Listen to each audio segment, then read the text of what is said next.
오늘 마태복음 15장입니다. 마태복음 15장 1절부터 20절까지인데요. 같이 한 절씩 한번 읽어보도록 하겠습니다. 성경을 안 가져오신 분들은 교재를 교환을 보시면 성경이 그대로 다 있습니다. 저하고 한 절씩 번갈아가면서 교독하시도록 하겠습니다. 그때 바리새인과 서기관들이 예루살렘으로부터 예수께 나와 이르되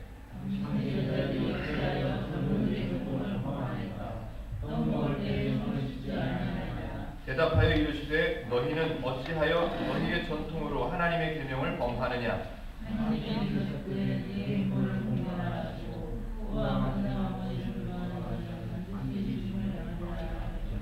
너희는 이르되 누구든지 아버지에게나 어머니에게 말하기를 내가 드려 유익하게 할 것이 하나님께 드림이 되었다고 하기만 하면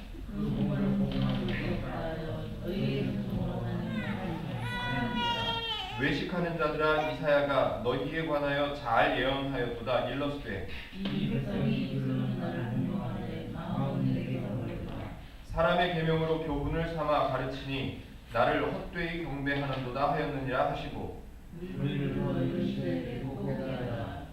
입으로 들어가는 것이 사람을 더럽게 하는 것이 아니라 입에서 나오는 그것이 사람을 더럽게 하는 것이니라.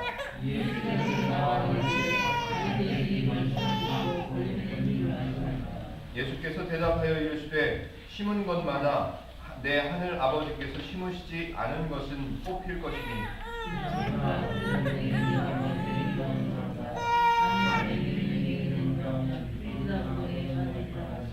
베드로가 대답하여 이르되 이 비유를 우리에게 설명하여 주옵소서. 입으로 들어가는 모든 것은 배로 들어가서 뒤로 내버려지는 줄 알지 못하느냐.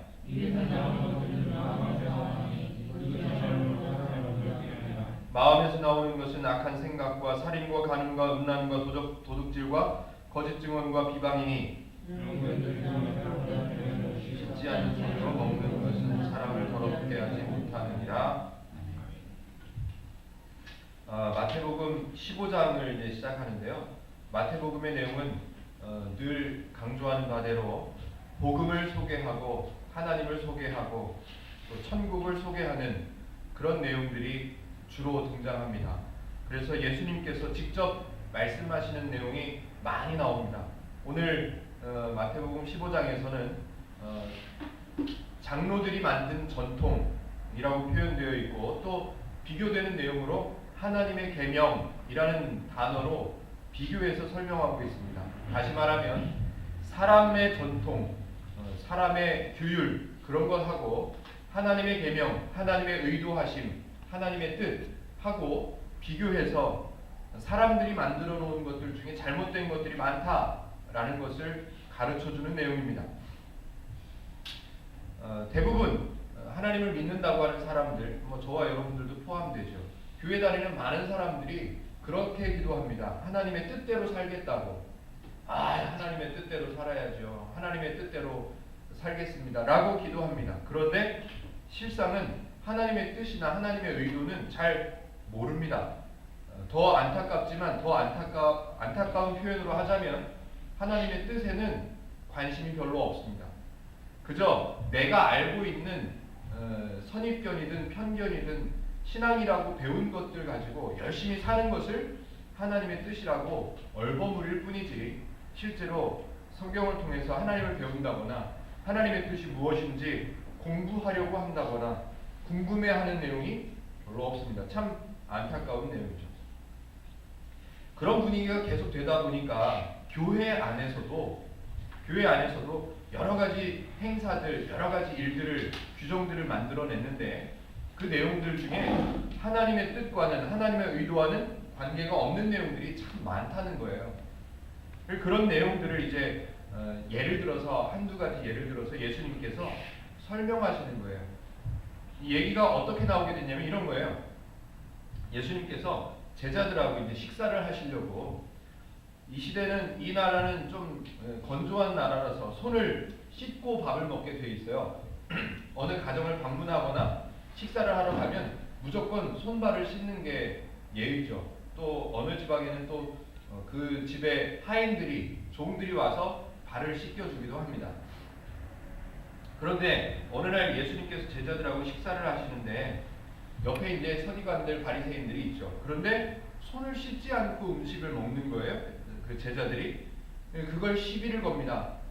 왜 손을 씻지 않고 음식을 먹느냐고 따지는 거예요. 왜 따지냐면 이게 그 바리새인들에게는 그 시대 교회, 쉽게 말해서 그 시대 교회 안에 규정들로 정해져 있었던 거예요. 성경의 표현대로 하면, 예수님의 표현대로 하자면 장로들의 전통이라고 표현되죠. 당연히 그렇게 하게끔 되어 있었던 거예요.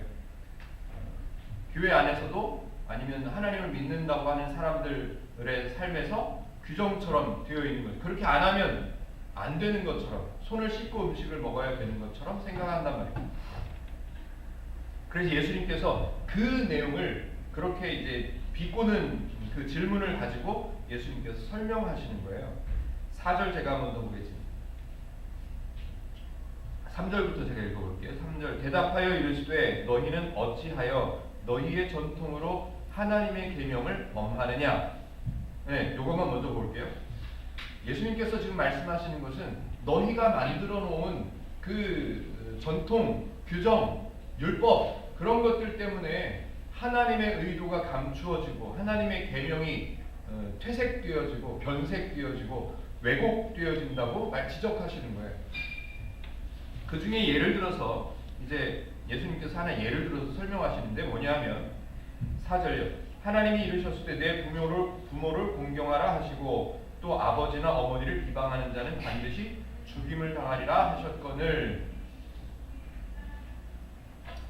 예수님께서 이렇게 말씀하시는 내용이 뭐냐면요, 이런 거예요. 이 시대에 어떤 분위기가 있었냐면 내가 부모님을 공경해야 된다는 하나님의 계명을 받았어요. 그런데 교회 안에서 이제 요즘 시대하고 좀 맞물려서 제가 비유로 설명을 해드린다면 이런 거예요. 내가 부모님을 존경해야 되고 공경해야 돼요. 예를 들어서 부모님께 매달 20만 원씩 용돈을 드리기로 했어요. 그러면 하나님의 의도는, 하나님께서 부모를 공경하라라고 말씀하신 의도는 가족들이 화목하게 또 어른들을 잘 섬기면서 그렇게 지내라, 화평하게 기쁘게 풍성하게 그렇게 지내라 라는 의도를 가지고 부모를 공경하라라고 말씀하셨는데, 지금 이 시대 교인들이, 이 시대 장로들이 어떤 규정을 만들었냐면 부모님에게 드릴 용돈이 있다면 그것을 차라리 하나님께 바쳐라. 그게 더 큰 은혜를 받을 수 있는 방법이고 그게 더 올바른 방법이고 교회에다가 바치는 것이 더 아름다운 행위다 라고 예수님의 표현으로 빌자면 장로들의 전통이 만들어진 거예요. 교회 안에서 그런 분위기가 만들어진 거예요. 그래서 부모를 공경하는 것보다 오히려 하나님께 바치는 것이 더 좋다고. 물론 교회 입장에서는 좋겠죠. 돈 많이 들어오니까 좋겠죠. 그런데 하나님의 의도하고는 전혀 상관없는 일이 되어버린 거예요. 5절 6절을 제가 한번 읽어볼게요. 너희는 이르되, 지금 4절에서는 하나님의 의도를 말씀하셨어요. 5절 너희는 이르되 누구든지 아버지에게나 어머니에게 말하기를 내가 드려 유익하게 할 것이 하나님께 드림이 되었다고 하기만 하면 그 부모를 공경할 것이 없다 하여. 이해가 되십니까? 부모님께 드릴 것을 나는 이거 하나님께 드릴래요. 그러면 부모를 공경할 내용이 없어져도 괜찮다라고 얘기하는 거예요. 나 부모님께 얼만큼씩 용돈 드리기로 했는데 이거 부모님께 안 드리고 하나님께 드려야 되겠다라고 말하면 부모님께 드리지 않아도 괜찮다. 이런 전통이 있다는 거예요. 5절 6절 제가 한 번 더 읽어볼게요. 너희는 이르되 누구든지 아버지에게나 어머니에게 말하기를 내가 드려 유익하게 할 것이 하나님께 드림이 되었다고 하기만 하면 그 부모를 공경할 것이 없다 하여 너희의 전통으로 하나님의 말씀을 폐하는도다. 부모님께 드려야 될, 마땅히 드려야 될 것을 나 이거 하나님께 드릴래요 라고 말하면 부모님께 드리지 않아도 괜찮아 라는 전통을 왜 만들었냐. 그것 때문에, 너희들이 만든 그 전통 때문에 하나님의 율법이, 하나님의 말씀이 폐하여진다라고 말씀하시는 거예요.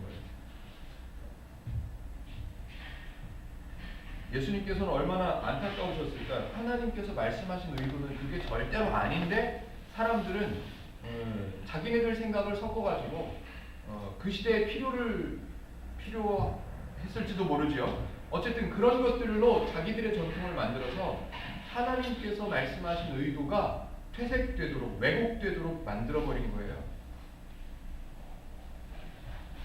교회 안에서 여러 가지 규정들을 만들었습니다.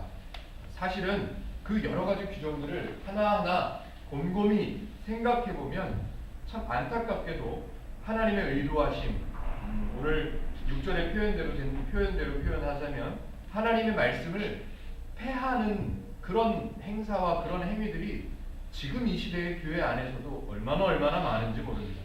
예를 들어서 하나 예를 들어보면요, 우리가 십계명 안에도 있지만 안식일을 기억하여 거룩히 지키라 라는 계명이 있습니다. 안식일을 기억하여 거룩히 지키라 라는 말씀은 하나님께서 자꾸 잊어버리는 것을 즐겨하는 사람들에게 하나님 없이 살던 죄인들을 하나님께서 간섭하셔서 성도로 만들어 놓으시고 하나님께서 동행하실 사람으로 성도로 하나님의 백성으로 만들어 놓았거늘 사람들은 하나님을 잊어버리는 것을 즐겨하더란 말이죠. 그래서 하나님께서 일주일 7일마다 하루씩 안식일을 정해놓고 안식일을 꼭 기억하고 그날을 거룩히 지키라 라고 써놓으셨어요. 말씀을 하셨어요. 의도는 잊어버리지 말고 하나님을 잊어버리지 말고 하나님께서 동행하신 또 하나님께서 주신 그 은혜를 잊어버리지 말고 기억하고 하나님과 동행하면서 살아라, 그런 의도로 말씀하셨어요.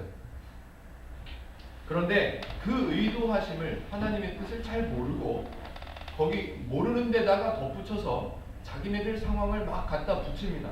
그래서 우리나라에도 많이 있었습니다. 어떤 얘기들이 만들어졌었냐면 주일에는 안식일을 주일하고 이제 맞물려서 생각하는 거죠.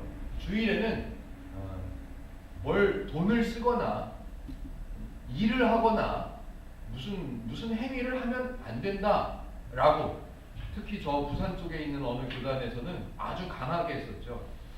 그래서 어떤 목사님께서 그때 제가 어렸을 때 설교 중에 어떤 얘기까지 하셨냐면 주일날 목사님이 교회를 오시잖아요. 교회를 오실 때 자전거를 타고 오신답니다. 왜 그러냐라고 말씀을 하시는데 내가 차를 타고 오거나 버스를 타고 교회로 오면 버스 운전기사가 일을 하게끔 내가 만드는 거기 때문에 주일날 일하면 안 된다는 그 규정, 그 일을 내가 지키지 못하게 만드는 거 아니냐. 그러니까 나는 주일날 자전거 타고 온다, 그렇게 얘기를 해요.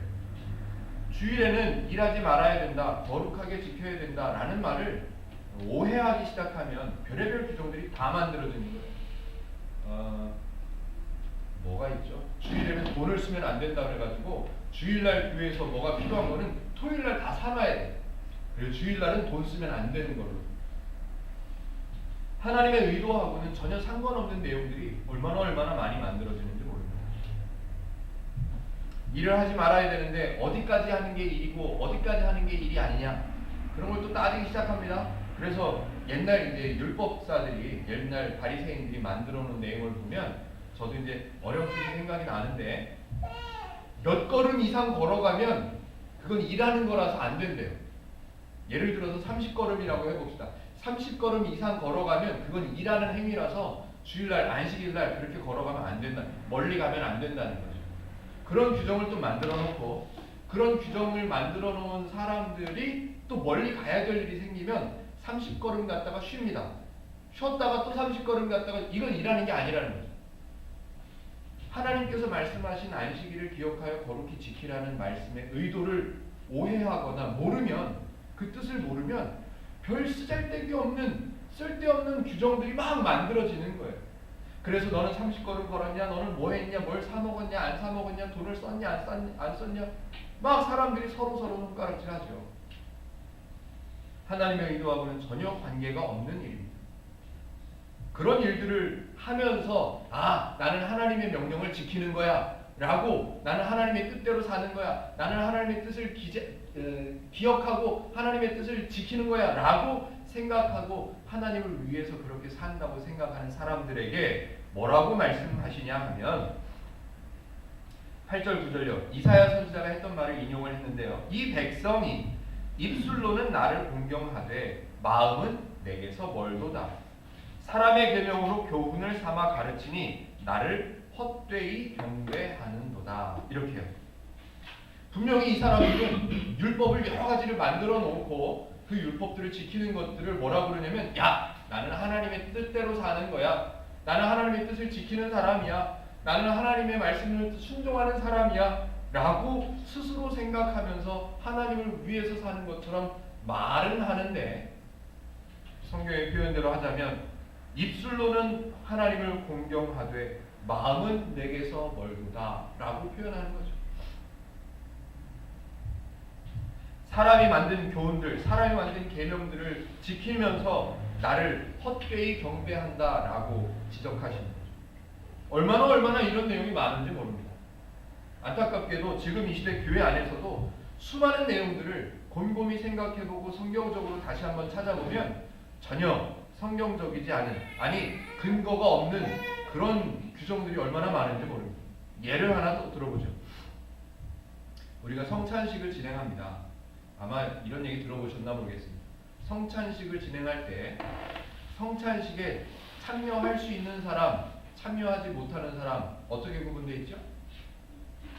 침례를 받거나 세례를 받은 사람은 참여가 할 수 있고, 침례를 받지 않거나 침례나 세례를 받지 않은 사람은 참여하지 않는 것을 규정으로 삼고 있습니다. 그런데 성경에는 그런 내용이 등장하지 않습니다. 그냥 정해놓은 거예요. 사람들이 정해놓은 거예요. 침례, 세례 왜 만들어졌을까요?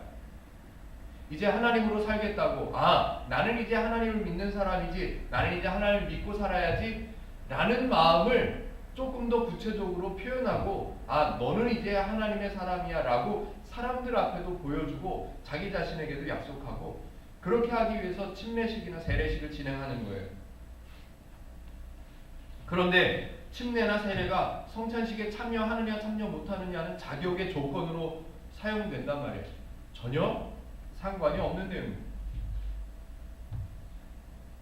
또 성찬식에 참여할 때는 회개하는 마음으로, 잘못한 것 일주일 동안 아니면 이제까지 살아온 삶을 되돌아보고 회개하는 마음을 가져야 됩니다.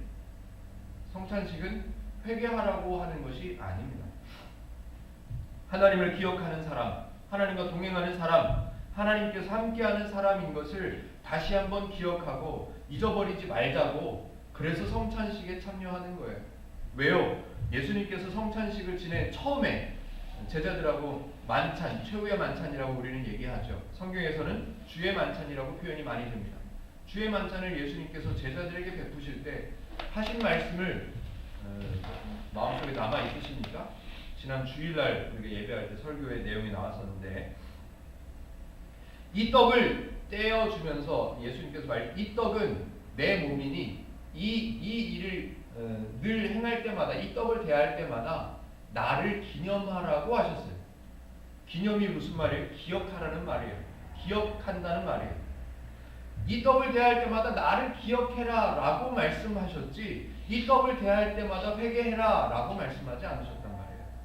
그런데 왠지 성찬식은 거룩한 예식이니까 성찬식에 참여할 때는 하는 사람은 깨끗해야 될 것 같고 거룩해야 될 것 같은 우리 생각이 섞여가지고 회개하는 마음으로 성찬식에 참여해야 된다는 말이 만들어진 거예요. 전혀 성찬식의 의도와는 상관이 없는 겁니다. 또 성찬식은 목회자나 장로님들이 집례를 해야 된다고 알고 있습니다. 그것도 별로 근거가 없는 내용입니다. 조금 전에 말씀드렸던 침례도 마찬가지입니다. 우리는 침례교회라서 침례라고 표현을 하겠습니다. 침례도 마찬가지예요. 하나님을 믿는 사람이 생겼다. 하나님을 믿는 사람이 딱 나타났다. 그러면 그 자리에서 침례를 베풀어 주는 거예요. 너는 이제 하나님을 믿는 사람이라고 인정해 주는 거고, 그 사람에게도 마음속에 새길 수 있도록 도와주는 것이 침례예요. 그런데 침례식을 하려면 침례를 받으려면 뭔가 좀 알아야 되지 않겠나? 하나님 성경도 좀 알아야 되고 예배도 좀 잘 참석해야 될 것 같고 이런 마음들이 막 사람들의 마음속에 새겨지면서 어떤 일들이 만들어졌냐 하면 침례를 받기 위해서는 교회에서 교육 과정을 거쳐야 합니다. 2주, 3주 아니면 한 달, 두 달 동안 과정을 거쳐야 돼요. 성경 공부도 해야 되고요. 또 새벽 기도도 나와야 된다. 그러는 교회도 있습니다. 예배를 빠지면 안 되고요. 그 기간 동안 훈련하는 교육받는 기간 동안 예배를 빠지면 안 된다고 그러고요. 그런 조건들이 막 붙어 나온 거예요.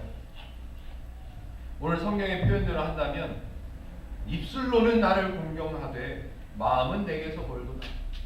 하나님께서 원하시는 침례, 하나님께서 원하시는 성찬식하고는 왠지 사람의 눈으로 볼 때는 더 거룩한 것 같고 더 좋아 보이는 것 같고 더 진실돼 보이지만 실제로는 하나님의 의도하고는 거리가 멀다라고 말씀하시는 거죠. 우리 행복누린교회에서는 교회 안에서 집사의 직분을 드릴 때 다른 훈련이나 교육 과정을 만들지 않았다고 말씀을 드렸습니다. 왜냐하면 성경에서 말씀하시는 직분이라는 것은 그분에게 필요할 때 드리는 거예요. 그분이 직분을 받아서 그분이 하나님과 동행하는 삶을 사는데 도움이 된다면, 그런데 지금은 집사 정도 시켜주면 교회를 위해서 일을 많이 해야 되는 사람이니까 교회를 위해서 일을 많이 해야 되는 사람이면 적어도 예배는 빠지지 말아야지. 그래서 2달 정도 예배를 빠지지 말아야 되고 교회를 6개월 이상 다녔어야 되고 뭐를 얼만큼 했었어야 되고 11조를 안 빼먹는 사람이어야 되고 이런 조건들이 막 붙는 거예요. 성경에서 말씀하시는 직분의 의미하고는 전혀 관계가 없는 그런 내용들로 만들어져 있습니다. 이런 내용들을 따지다 보면 한두 가지가 아니라서 너무너무 안타까운 마음을 금할 수가 없습니다. 다 따지자면 너무 오래 걸릴 것 같아서 행복누린교회는 다 좋지요. 그렇게 하는 게 나쁘다는 건 아니지만 다 좋지요. 성찬식에 참여하기 전에 회개기도 하고 좋지요. 좋지만 행복누린교회에서 고집하고 싶은 것은 성경에 있는 대로 하나님께서 의도하신 바대로 교회에서 행사를 진행하는 것이 맞다고 생각하는 거죠. 그래서 그런 것들을 지켜보려고 행복누린교회는 애를 써보려고 합니다. 이제 그 다음으로 넘어가겠습니다. 13절입니다. 제가 한번 읽어보겠습니다. 예수께서 대답하여 이르시되 심는 것마다 내 하늘 아버지께서 심으시지 않은 것은 뽑힐 것이니 그냥 두라. 그들은 맹인이 되어 맹인을 인도하는 자로다. 만일 맹인을 인도하면 둘이 다 구덩이에 빠지리라 하시니. 제자들이 와가지고요 물어보는 거죠. 이렇게 입술로는 하나님을 찬양하는 것 같고 경배하는 것 같은데 마음으로는 하나님의 말씀을 패하는 이런 사람들을 그냥 두면 됩니까? 어떻게 해야 됩니까? 저 사람들 때문에 걸리적거리지 않습니까? 어떻게 좀 하십시오. 그랬을 때 예수님께서 하시는 말씀은 그냥 두라예요. 14절 첫 번째 단어입니다. 그냥 두라. 제가 빨간색으로 해놨는데요. 안타깝게도 사람들은 그냥 두지를 못합니다. 무언가 잘못된 것 같은 내가 배운 율법이나 내가 배운 규정과 좀 달라 보이면 그냥 넘어가지를 못합니다. 그걸 바로잡아야 된다고 생각을 하죠. 근데 예수님은 지금 바리새인들 서기관들이 물어보고 왜곡하고 오해하는 내용들을 그 모습들을 보면서도 내버려 두래요. 그냥 두래요. 왜 예수님은 그냥 두라고 말씀하시고 우리 사람들은 교회 안에서도 뭔가 잘못된 것 같고 뭔가 지적해야 될 것 같은 내용들을 그냥 내버려 두지 못할까요? 예수님을 십자가에 못 박은 것도 마찬가지입니다. 그 시대 사람들이 예수님께서 말씀하시는 내용을 다 받아들이자니 너무너무 어마어마한 얘기들을 하고 있는데 그걸 다 받아들이고 그걸 다 인정하면 바리새인들 자기네들이 설 자리가 없어지는 거예요. 어떻게 될지 답이 없는 거예요. 그래서 이 사람들은 내버려두면 안 되겠다고 생각해서 조치를 하는 거예요. 근데 예수님은 일의 결국을 아시는 거예요. 그 지금 세상의 마지막을 아시는, 어떻게 될 것인지 결과를 아시는 거예요. 어디요? 지금 14절, 13절을 읽었는데요. 뭐라고 되어 있냐면 심은 것마다 내 하늘 아버지께서 심으시지 않은 것은 뽑힐 것이니 나중에 다 정리가 된다는 것을 아시는 거예요. 예수님은 이 세상의 결과를 아시는 거예요. 하나님께서 심으신 사람, 하나님의 백성들은 하나님께서 챙기실 거고, 그렇지 못한 사람, 하나님께서 심으신 사람이 아닌 사람들은 다 뽑혀질 거라는 것을 알고 계세요. 예수님께서 내버려 두셔도 괜찮다는 것을 알고 계세요. 그런데 사람들은 내버려 두지를 못하는 거죠. 예수님을 핍박할 때 옆에서 그러지 말라고 막 사람들이 이야기하죠. 예수님을 핍박하면 안 된다고 생각하는 거예요. 그러면 일의 결과가 잘못될 거라고 걱정하는 거죠. 지금 우리 이 시대 교회 안에서도 분쟁이 많습니다. 갈라지는 것도 많고요. 서로 내가 말하는 게 맞다고, 무슨 말이냐고, 내가 하는 게 맞다고, 또 좋은 감투, 좀 높은 중요한 요직의 감투를 앞에다 두고 사람들이 경쟁할 때는 이 사람이 맞다고, 저 사람이 맞다고, 이 사람이 되면 큰일 난다고. 하나님을 모르는 사람들도 마찬가지죠. 대통령을 뽑을 때 어마어마하게 분쟁이 일어납니다. 이 사람이 맞다고, 이 사람이 돼야 된다고. 왜 편하게 생각하지 못할까요? 몰라서 그래요. 결과를 모르니까요. 예수님에게 침뱉는 사람들도 내버려 두셨습니다. 왜? 그 사람들을 아니까. 예수님을 대적하는 사람들이 막 덤벼와도, 바리새인들이나 서기관들이 덤벼와도 설명 한번 해주고 내버려 두십니다. 왜요? 결과를 다 알고 계시니까요. 어떤 결과요? 하나님이 하실 일의 결과를 알고 계시니까요. 사람들은 하나님의 행하심을 잘 몰라요. 하나님의 일하심을 못 믿어요. 내 주먹만 믿지, 내 힘을 믿지 하나님을 어떻게 믿어요? 그러니까 결과를 몰라요. 하나님을 믿지를 못해요. 하나님께서 어떻게 일하시는지, 어떤 의도를 갖고 계신지 전혀 모르니까 불안하죠. 불안하니까 가만히 못 있죠. 그건 잘못된 거야? 그건 뜯어 고쳐야 돼 라고 덤벼서 무조건 바꿔야 된다고 생각을 하죠. 누가 잘못된 얘기를 하면 그것 꼭 고쳐야 된다고 말싸움을 하죠. 논쟁을 하죠. 너는 성경을 그거밖에 모르냐? 막 그러면서 따지죠. 잘못하면 싸움까지 벌어집니다. 아니요. 내버려 두세요. 편하게 생각하세요. 그냥 편안하게 내버려 두세요. 예수님도 그렇게 말씀하십니다. 그냥 두라고. 예수님, 저 사람들의 저 사고방식 때문에 걸림돌이 되면 어떡합니까? 12절에 이렇게 적혀 있습니다. 이에 제자들이 나와 이르되 바리새인들이 이 말씀을 듣고 걸림이 된 줄 아시나이까? 예수님이 그렇게 말씀하셔서 저 바리새인들이 우리를 가만 안 놔둘 텐데 걸림이 되는 걸 아세요, 예수님? 그렇게 말씀드렸더니 예수님은 대답하시는 거예요. 그냥 둬. 내버려둬. 신경 쓰지 마. 놔둬. 왜요? 하나님께서 행하실 것을 알기 때문에 그렇습니다. 하나님께서 주관하심, 하나님께서 행하심, 하나님을 잘 모르면 불안해지고 결과를 모르고 무언가를 행해야 된다고, 내 힘으로 무언가를 해야 된다고 생각하는 거죠. 사람은 진리를 지킬 수 있는 존재가 못 됩니다. 사람은 진리를 만들어낼 수 있는 존재도 안 됩니다. 진리를 지키시고 진리를 만드시고 진리를 행하실 분은 하나님이십니다. 이렇게 표현하면 좋을 것 같아요. 하나님도 내버려 두시는데 왜 사람이 해결하겠다고 나서서 발버둥이냐라고. 하나님이 내버려 두라고 말씀하시는데 왜 사람이 도대체 얼만큼 대단하길래 하나님도 내버려 두시는데 사람이 못 봐주고 못 놔두고 가서 덤벼야 되냐고요. 예수님께서 말씀하시는 거예요. 그냥 두라고. 다 아시는 분, 다 행하실 수 있는 능력이 있으신 분, 결과를 아시는 예수님께서 말씀하시는 거예요. 내버려둬. 그냥 두라. 괜찮아. 내버려둬. 라고요. 지금 이 시대에 안타까운 내용들이 참 많습니다.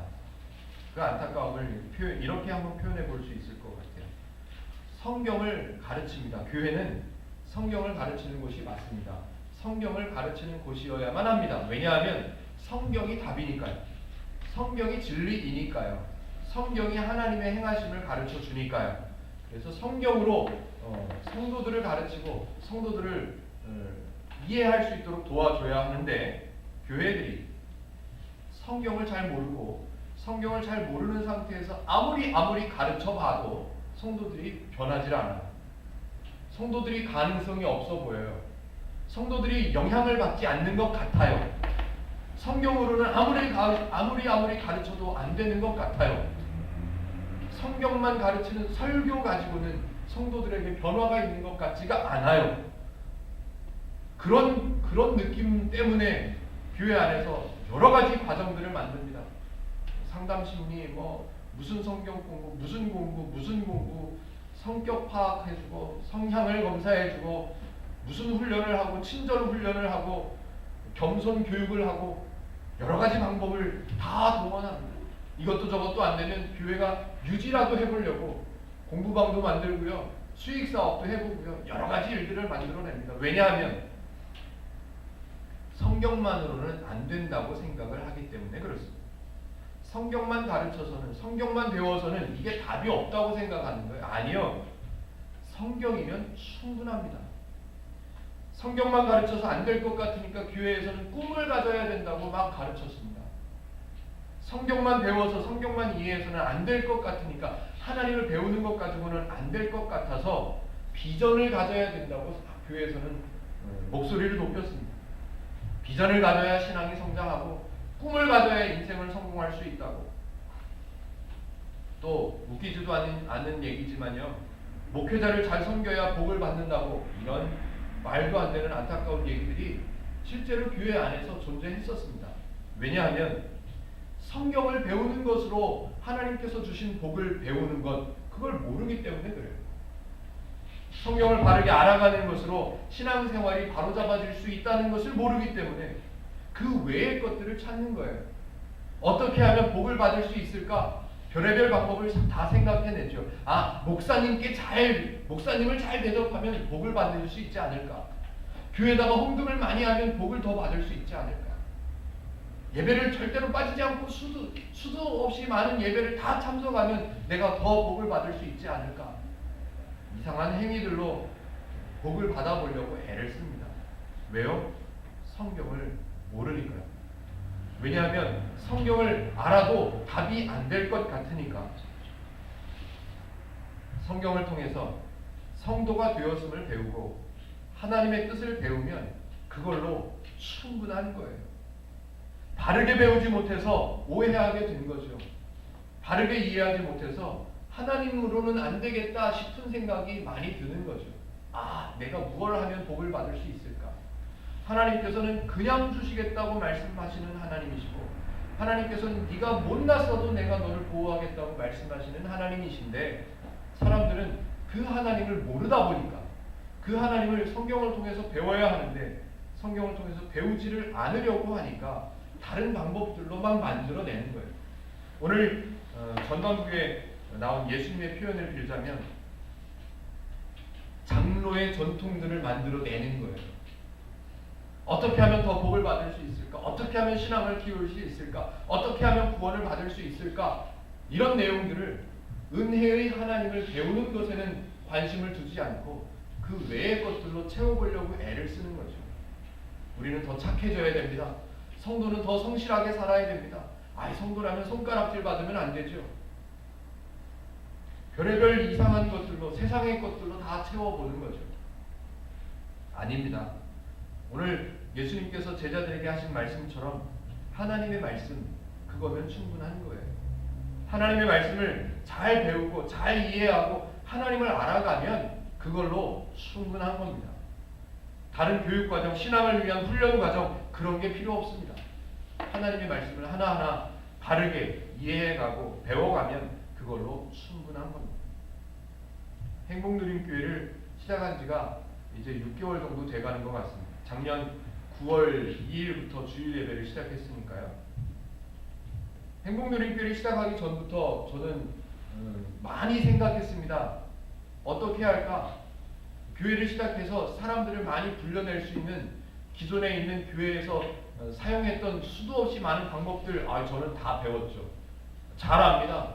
거의 20년 가까이 부교육자로 일했는데 그 모르겠습니까? 실무에 대해서는 아주 빠삭합니다. 총동원 전도주의, 총동원 전도주의를 하려면 6개월 전부터 미리 태신자들을 작성하게 만들고 누구누구 전도 대상자들을 쓰게 하고 그걸 억지로 써서 내게 하고 그 사람들을 생각하게 하고 그 사람들을 방문하고 엄청나게 많은 기술들을 저는 배웠습니다. 알고 있습니다. 할 수 있습니다. 제 자랑 같지만 할 수 있습니다. 행정적인 것들도 잘 배워뒀습니다. 고민했습니다. 성경이면 충분하다는 것을 어떻게 하면 우리 행복누린교회가 배워갈 수 있을까? 제가 배웠던 기술들을 안 써먹는 거면 되더라고요. 제가 배웠던 수많은 기술들, 테크닉들 사용하지 않고 성경을 배우게 하고 성경을 공부하고 하나님을 알게 하는 것을 고집해보면 될 것으로 저는 생각하고 있습니다. 행복누린교회는 성경이면 충분하다. 하나님을 아는 것이면 충분하다. 하나님과 동행하는 것이면 성도의 삶을 사는 데는 충분한 재료와 능력과 모든 것이 환경이 다 이루어질 수 있다라는 것을 경험해보고 싶은 교회입니다. 교회 안에서 뭐를 해야 된다고 헌금을 많이 내야 복을 받는데 그런 얘기 하지 않습니다. 목사를 잘 대접해야 복을 많이 받을 수 있다고 저야 좋지만 그런 거 얘기하지는 않습니다. 주일 예배를 빠지면 복을 못 받는다고 그런 말 하지 않습니다. 왜냐하면 성경에 그런 말씀이 없기 때문에 그렇습니다. 하나님의 의도하심을 가르쳐 드리려고 애를 쓸 것입니다.